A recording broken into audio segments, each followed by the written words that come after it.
Hello, everyone. Welcome back to Beautifully Complex. I'm really so thrilled and honored to have with me Jenna to talk about ADHD and regulation and what that really looks like. What is the interplay between our nervous system and regulation and ADHD and some of the struggle and all the things, I'm sure, as much as we can get to in the time together. Jenna, will you start by letting our listeners know who you are and what you do? Yes, hello. My name is Jenna, and I'm a therapist for ADHD, and I also have ADHD myself. I take a unique approach to working with ADHDers, and it is solely around getting out of fight or flight. I don't do any of the external stuff because I have found that if we do that internal work, it drastically decreases our symptoms, increases our executive functioning. So it really is the most powerful way to live well with ADHD. Awesome. And tell us about your new book. Absolutely. So I have this simple guide to ADHD regulation hanging above me here. And this is a very neurodivergent friendly. I've been told that it actually is. I know a lot of books claim to be supportive of our different brain, but very succinct, lots of images, lots of diagrams to visualize these ideas and make them a bit more tangible. So it is a Awesome. beautiful walkthrough of the process. Awesome. So let's talk about how you define regulation first, and then why are we talking about regulation specifically when we're talking about ADHD? Absolutely. So regulation to me is, I really love the definition to regulate. If you Google that definition, it's the rate or speed at which, it actually says a machine, but I say which we function best. We think we function best in crisis and intensity, especially as ADHDers, but we actually function best in balance. So what regulation is just like if we thought about a dysregulated temperature when you're sick. You're super hot and then you're freezing cold and then you're boiling and you got to kick off the blankets and then you're freezing and shivering. That's what the nervous system is doing. So to regulate is to find that balance, that comfortable temperature, if you will, and functioning from this more sustained place. And that is what I work to help people do, especially ADHDers. Yeah, we talk so much about regulation here on the podcast and all the work that I'm doing with parents, but you actually take regulation or this concept of regulation deeper into more stages of regulation. We're talking a lot about nervous system regulation here, but what other types of regulation do we need to focus on?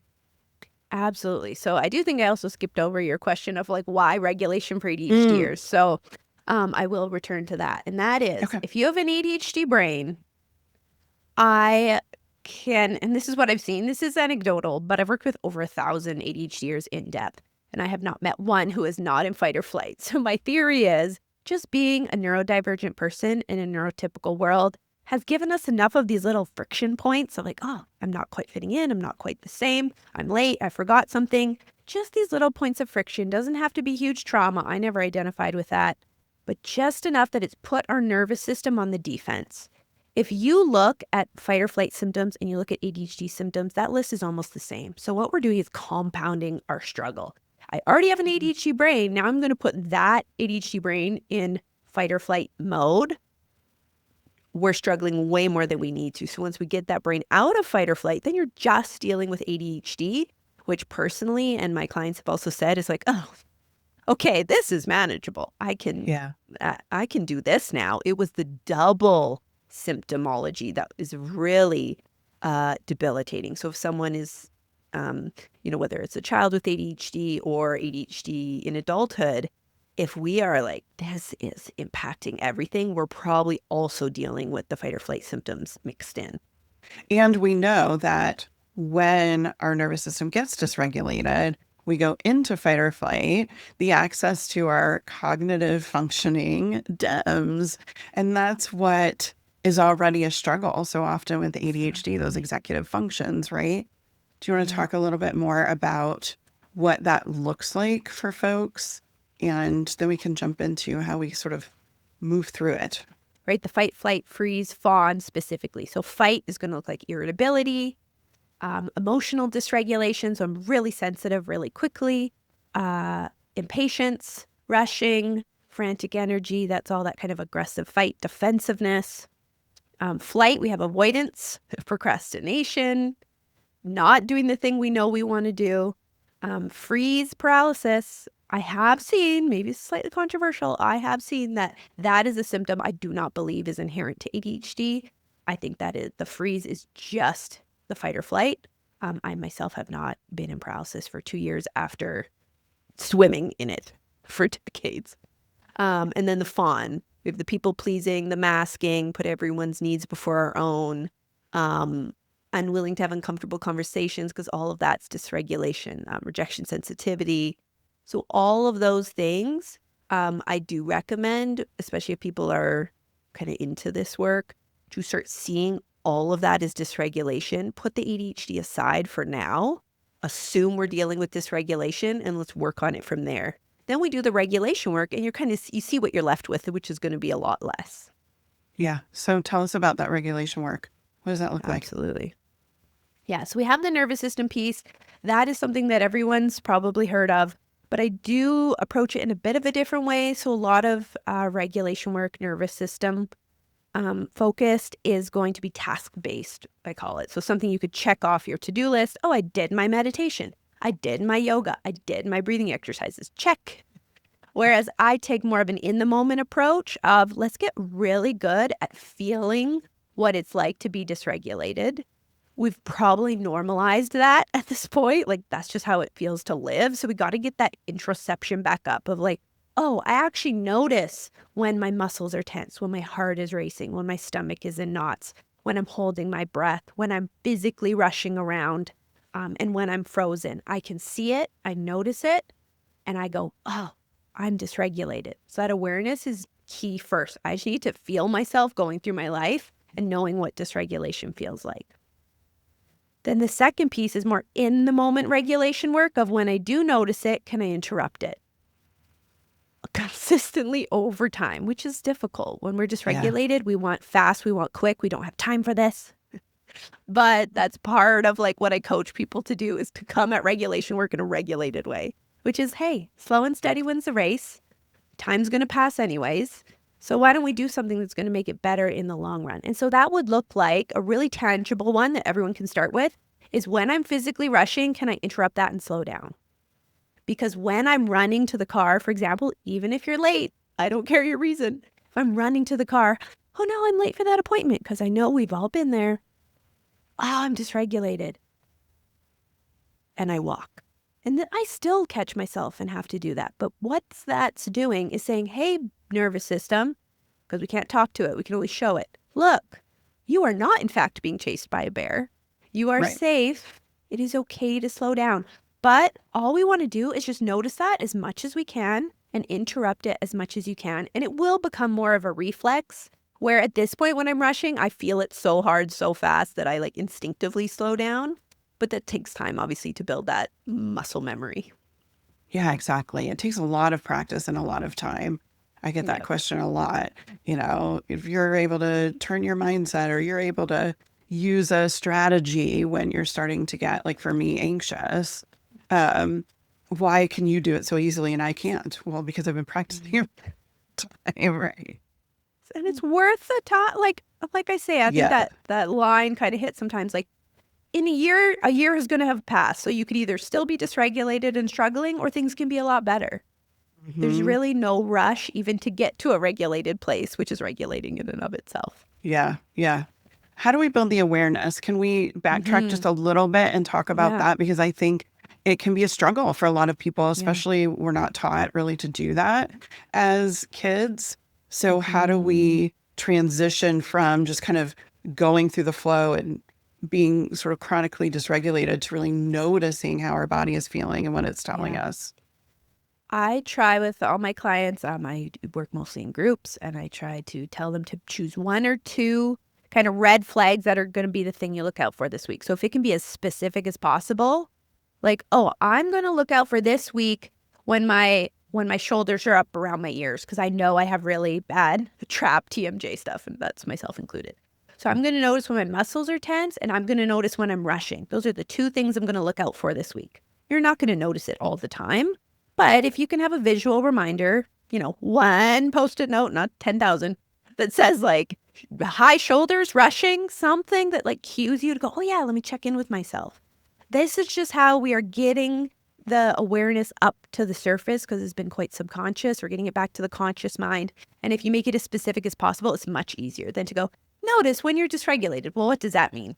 Get specific. I do have obviously in the book lists it, but I also have a free guide if someone just quickly wants to get a list of like what are the symptoms of dysregulation they could choose one or two of to really get good at noticing. Because once you see it, I find you can't unsee it. If you get good at noticing it and feeling it, it's like, oh, I'm feeling it now. So it's a great place to start. I love the idea of starting with just one thing. Don't try to do it all at once because we're not going to be successful that way. But if we start with one thing, we can be successful. And then that can fuel us to keep going. Yes. So what's after nervous system regulation? What's the next step of regulation? So all of the regulation levels, the intention is nervous system regulation. So they have different names, but I'm just going to like point that out, that the purpose though is to get the nervous system regulated. But if we don't do these other layers, I find it's not impactful enough to actually heal where I'm now functioning from a regulated state more consistently. So the second layer is we go from the body into the brain and we go, what are the thoughts and the beliefs that I am running in my mind? We have like a belief system typically that I function from. Well, if your nervous system has felt unsafe, probably for the most of your life, and I do find with ADHDers, it's not like I get dysregulated. I'm chronically stuck in dysregulation. So this has been probably 24 hours to some degree, higher and lower degrees, for decades. So if my nervous system feels unsafe, that is going to inform how I think. That is going to inform my belief systems. And if I don't work on the way I think, that's just going to re-trigger the nervous system again and again and again. So say you're working on slowing down. So, I notice I'm rushing and I'm slowing down. It's going to be really hard to do that work in any significant way if we're still believing I'm behind and need to catch up. There's not enough time in the day. I can't rest until my to-do list is complete. These are the biggest ADHD dysregulating beliefs I find. So for sure. Think about that. Is that everything in line or is that an internal tug of war? I'm trying to physically slow down while my brain is going, but you're behind, you need to catch up. Well, no sane person is going to slow down if they believe they're behind and need to catch up. That inherently has me dysregulated, in anxiety, in rush, in panic. And so we want to start working on those beliefs and breaking them down and challenging them and shifting them. Because if we keep those and we don't question them, again, you're kind of stuck. And I do think if people stop at somatic work, at the body work with regulation, this is what we find where it's like helpful more momentarily, but it's not truly like dropping my system into a regulated place consistently. So a great place to start for everybody would be, what is one kind of your number one story or narrative you have that is dysregulating? And you're going to know it's dysregulating when it causes you anxiety, makes you go, it's not going to be like, oh, that's a nice thought. That most common one, I'm behind, I need to catch up. We want to start being aware when I'm dysregulated, am I thinking that? Or is that somewhere, it can be a little bit subconscious, so you're not necessarily like explicitly thinking it. But say you're at work really rushing around being like, oh my God, I keep trying to slow down, but I just keep rushing again. Why is that? Oh, I see that I'm feeling behind and I need to catch up. So of course, I'm going to start rushing again when I'm not like thinking about it as hard. So we want to start breaking that down.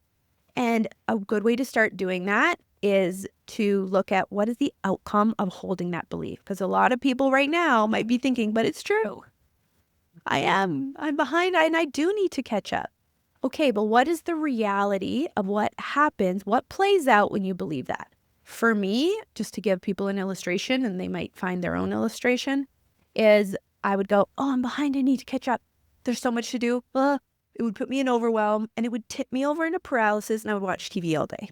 So it's not helping me get more done. It was not helping me catch up. It was just dysregulating me further, bringing the blood flow out of my brain into my limbs. My executive functioning is down. My ADHD symptoms are up. I'm frozen. And then don't I go, well, see, look how true that is. I'm behind. I need to catch up. Oh, it's a vicious cycle. Yes, it's a vicious cycle. So if we can start realizing, regardless of if it's true or not, I can get into a whole second episode about why these beliefs are not true, but I won't go there today. But even if it is true, what use is it to you? It's just making it worse. It's making you dysregulated. It's pulling against all your efforts to regulate your nervous system. So what if we shifted it? And I like to think of just something more neutral. But typically the neutral beliefs are just going to be meaning I'm aligned with reality. When we believe I'm behind, I need to catch up, I'm fighting with reality. Because what you're saying is I should be further along. I should be over there. I should have gotten that done. Okay. Well, the reality is you didn't. Right. But I should. Okay, well, we could fight that fight all day, but we are where we are. So I really like to shift that belief to even I am where I am. I'm not saying you wouldn't rather have that stuff done. I'm not saying this is the perfect thing and you're never going to change, but I am where I am. And then I love a little tag on the end of now what? So instead of going, I'm behind, I need to catch up and watch TV all day, I might go, okay, I am where I am. Now what?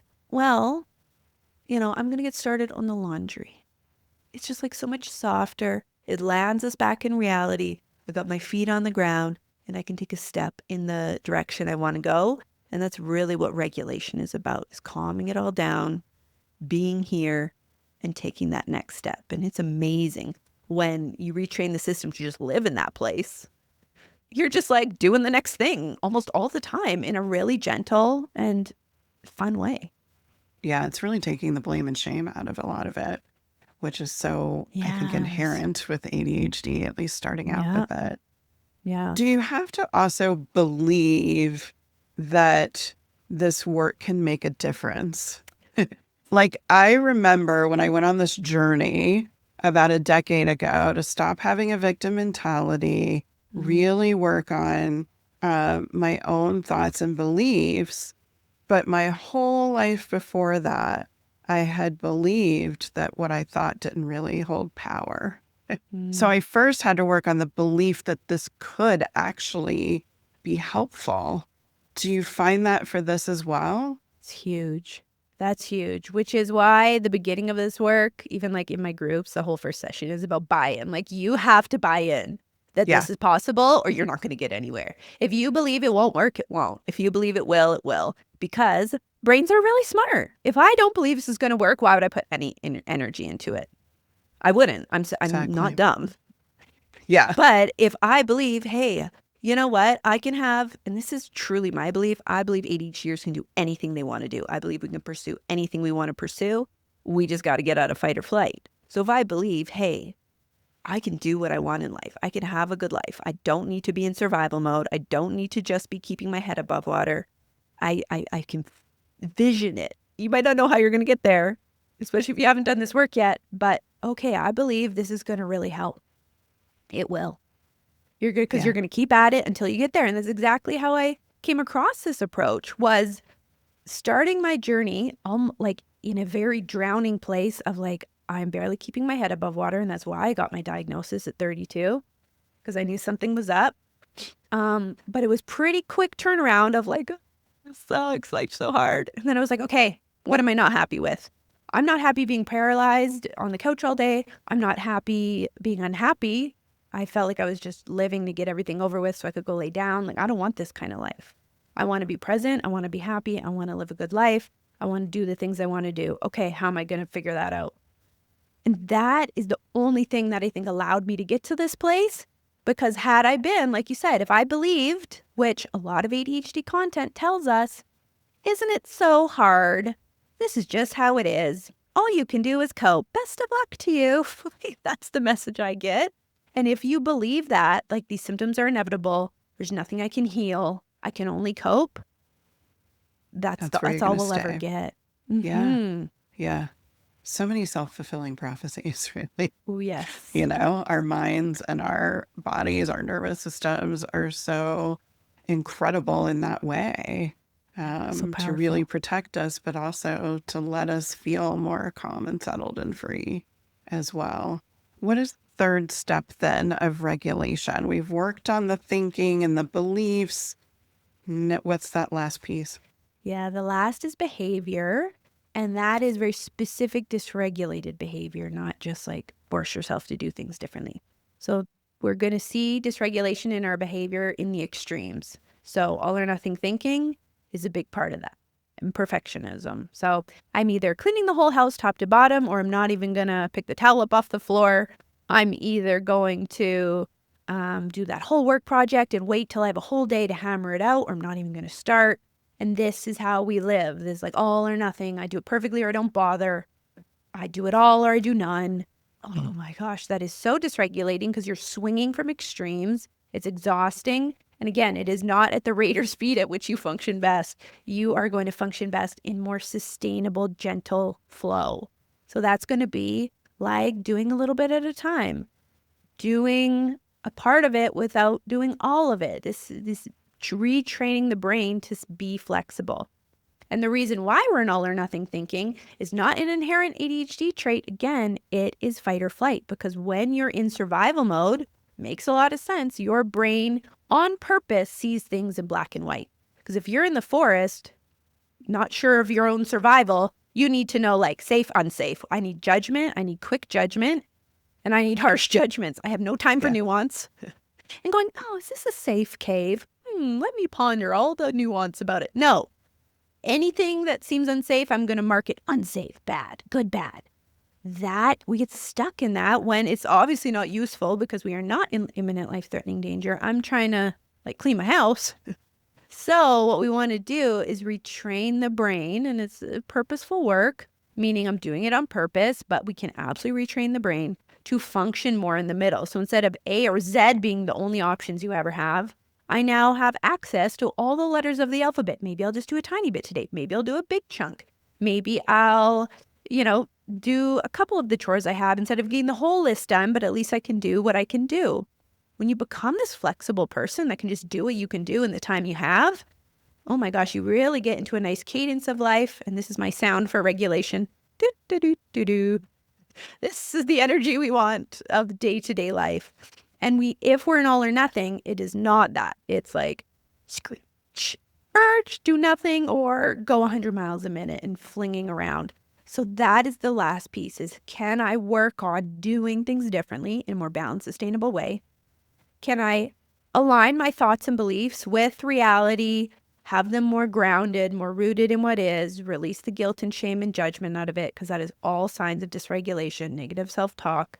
That's your nervous system trying to keep you safe, because guilt, shame, urgency, fear are the motivators of a dysregulated system. So it's just trying to get you to like run away from the bear. It's not necessary, and it's not helpful. It's not helpful.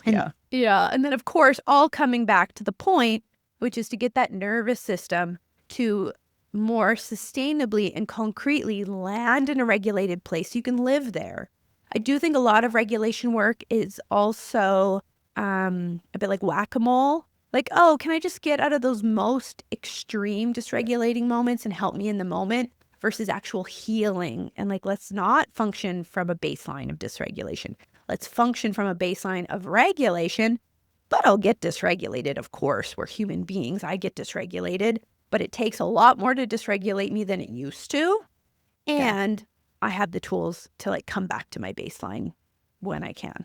Just living in regulation is, it feels like an unattainable goal a lot of times, right? If you have ADHD, everything's overwhelming. That doesn't feel possible.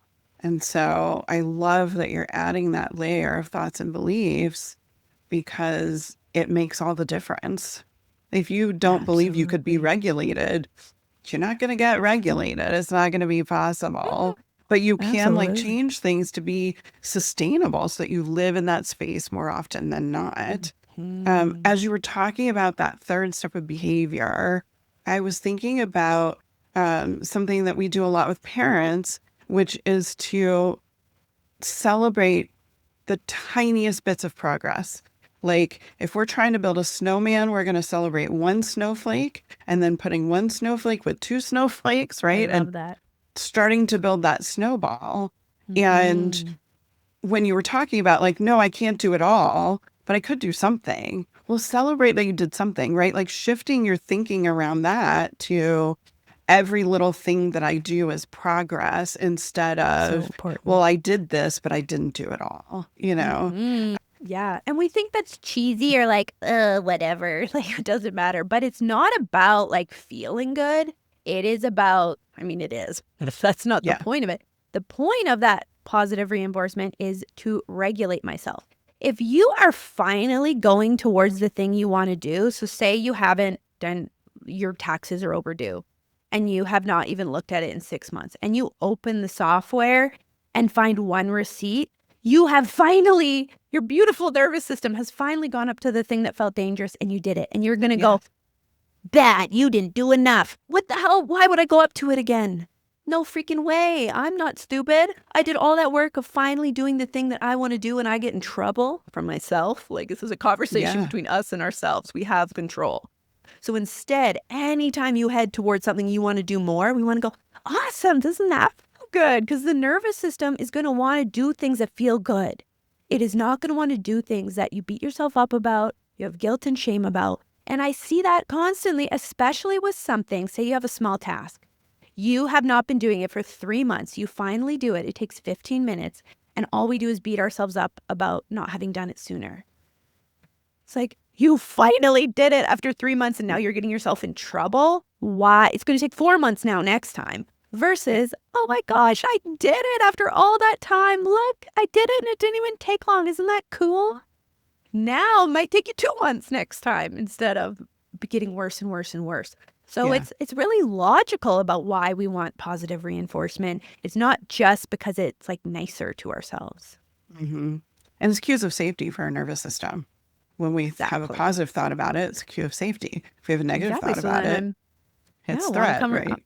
exactly. So I'm happy to come back to it much more quickly when it felt good and it didn't signal that that fear response for sure. What would you say to parents about helping their kids with ADHD? Where, it's so hard. A lot of our parents are neurodivergent themselves. They could have ADHD as well. I am not neurodivergent in that way. And so for me, when my son was young, I really wanted to understand, what was he going through? What could I actually do that was going to be helpful? There wasn't a lot of information back then. Fortunately, there's a lot more now. But from this perspective of this sort of deeper layered approach to regulation, what would you tell parents that they could start with to help their kids build this regulation? So first, ADHD or not, as the parent, get regulated yourself. Yes. Co-regulation is real. You can't regulate other people's nervous systems, even your child's. You can only regulate your own. So number one, get yourself out of fight or flight. Because if you're snapping at them, if you're rushing at them, if you're feeling anxious all the time, they will. And then they're going to be dysregulated. Their symptoms are going to be worse. It's not our fault. Don't be able to bring that into it. But we want that awareness. So do the work yourself.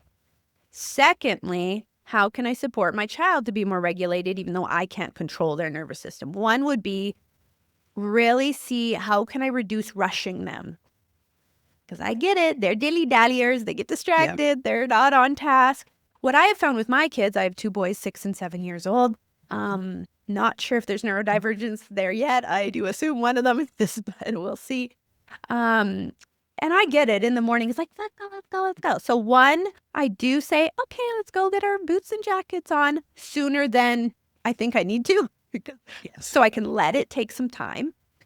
2, when I do think like, okay, we do need to get this moving, I think more focus instead of speed. So it's like, okay, guys, right now we're putting our boots on. Let's focus, as opposed to like, let go. It's not going to help anything. That's just going to put them into more panic and overwhelm and make it even slower. So, but if we're regulated as adults, like me being regulated has saved my butt with those kids because I don't have to like fake it. I just am truly more regulated. So I'm more apt to not be in a rush. I'm more apt to be more thoughtful about like how to encourage them instead of just reactive. So it starts with ourselves.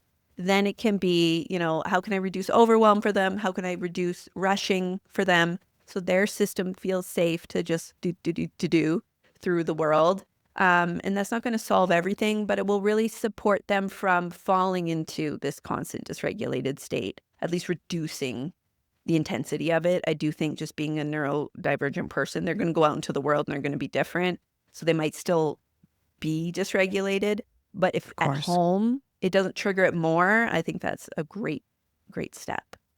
Yeah, you're setting them up like in the mornings for a much better day than if we're just Mm, rushing and stressing and putting all that pressure. And for yeah. yourself, like if you're struggling to get your kids out of the house sometimes, think about a day where it was easier and, it felt more Yes. gentle. How much different was your day and your kids' day? For sure. Yeah. Jenna, So tell everybody nice. where they can find your work, your book, so that they can learn more from you. Absolutely. You can find me at jennafree.com or on social media at ADHD with Jenna Free.